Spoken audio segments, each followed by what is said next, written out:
જામનગરથી repeat કરવામાં આવ્યા છે શારદાબેન પટેલ કે જેઓનું નામ કદાચ રાજકીય ગલીઓમાં ચર્ચામાં નહોતું અને જે પ્રકારે મહેસાણાની ચર્ચા થાય છે રાજકીય લેબોરેટરી એ જ પ્રકારનો પ્રયોગ શારદાબેનનો કહી શકાય। શું પડકારો આ બંને ઉમેદવારો પર અત્યારે જોવા મળે?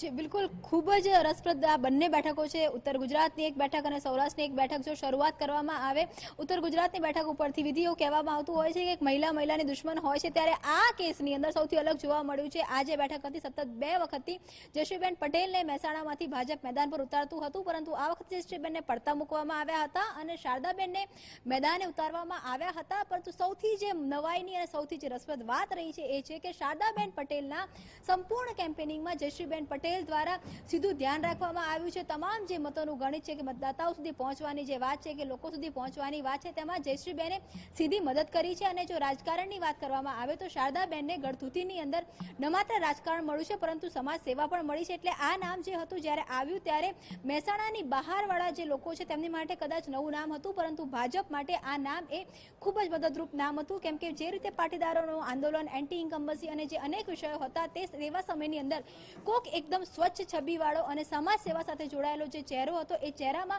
शारदाबेन पटेलनी पसंदगी थई हती। अने एवुं जोवा मळ्युं आ वखते महेसाणानी अंदर के उमेदवार केम के स्वाभाविक रीते उमेदवार छे ते नवा उमेदवार हता त्यारे तेमनुं जे केम्पेनिंग हतुं तेमां उमेदवार करता जे भाजपना नेताओ हता पदाधिकारीओ हता रजनी पटेलथी लई अने अनेक लोकोए खूब मोटा पाये केम्पेनिंग कर्युं छे। अने भाजप एवो विश्वास व्यक्त करी रह्युं छे के आ जे बैठक छे तेनी अंदर फरी एकवार महेसाणा जे बैठक छे ते भाजप पर ज जशे।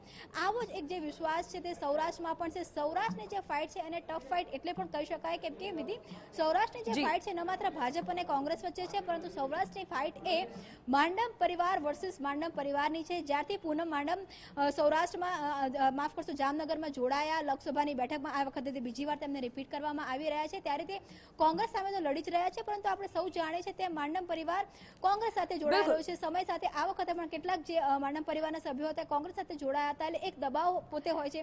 પૂનમ માડમ પોતે ઘરમાંથી બહાર ઓછા बिल्कुल એટલે અનેક ચર્ચાઓની વચ્ચે પૂનમ માડમને રિપીટ કરવામાં આવ્યા છે કિંજલ અને તમામ બાબતો આખરે જાણવી મહત્વપૂર્ણ રહેશે કે પૂનમ માડમ હોય કે પછી શારદાબેન પટેલ મતદારોનો વિશ્વાસ જીતવામાં તેઓ કેટલા સફળ થાય છે।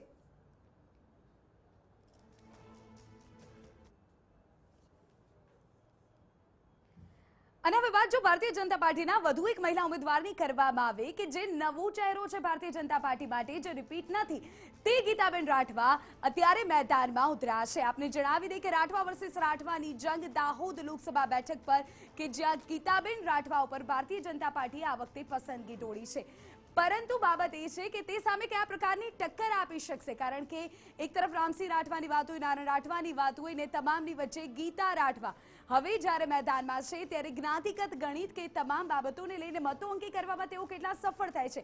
ગીતા રાઠવાની પસંદગી પાછળ કયા પ્રકારનું ગણિત જવાબદાર હોઈ શકે તે જાણવું પણ એટલું જ જરૂરી છે। ગીતા રાઠવા કે જેઓને મેદાનમાં ઉતારવામાં આવ્યા છે। અમારા સંવાદદાતા પારુલ વાડીક આપણી સાથે ત્યાં જોડાયેલા છે। પારુલ, ગીતા રાઠવાની પસંદગીની પાછળના મુખ્ય કારણો શું માની શકાય તેઓની સામે કયા પ્રકારના પડકારો કહી શકાય કારણ કે હવે મતદાન થવાને ગણતરીના કલાકો બાકી છે અત્યારે શું ગણિત આ બેઠક પર અત્યારે જોવા મળી રહ્યું છે?